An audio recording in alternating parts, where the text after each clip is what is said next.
বিভিন্ন সময় টিভির পর্দাতে দেখতাম এমন দৃশ্য দেখে মনে হতো যদি কখনো নিজের ক্যামেরায় বন্দি করতে পারতাম এমন দৃশ্য। কে জানে হঠাৎ করে সেই ইচ্ছা পূরণ হবে।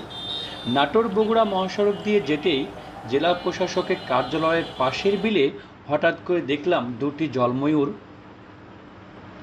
দেখে কাছে যাওয়ার চেষ্টা করলাম। একটু কাছে যেয়ে দেখলাম তারা নতুন সংসার পেতেছে। বাসার মধ্যে দুটি ডিমও রয়েছে। এর মধ্যেও লক্ষ্য করলাম দুটি জলময়ূরের মান অভিমানের চিত্র। মেয়ে জলময়ূরটি বাসায় বসে ডিমে তা দিচ্ছেন, অপরদিকে পুরুষ জলময়ূরটি খাবার নিয়ে এসে তার স্ত্রীকে খাওয়াচ্ছেন। এমন সময় আবার লক্ষ্য করলাম স্ত্রী অভিমান করে তার খাবার গ্রহণ করছে না। তখন পুরুষ জলময়ূরটি মন খারাপ করে কিছু দূর সরে গিয়ে তাকে ডাকাডাকি করছেন, অথবা তাদের ভাষায় মনে হচ্ছিল ঝগড়া করছেন। ঠিক তেমনটাই দেখে হঠাৎ করে আমিও একটু কষ্ট পেলাম। কেন এমন হচ্ছে?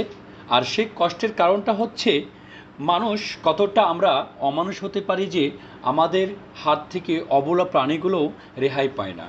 কেননা দুদিন পরে গিয়ে দেখলাম সেখানে বাসাটাও নেই, ডিমটাও নেই। আসলেই যখন আমরা অমানুষের পরিচয় উপলব্ধি করি, ঠিক তেমনই মনে হয় যেখানে অবলা প্রাণীগুলো আমাদের থেকে নিরাপদ নয়, সেক্ষেত্রে মানুষ মানুষের থেকে কতটুকু নিরাপদ।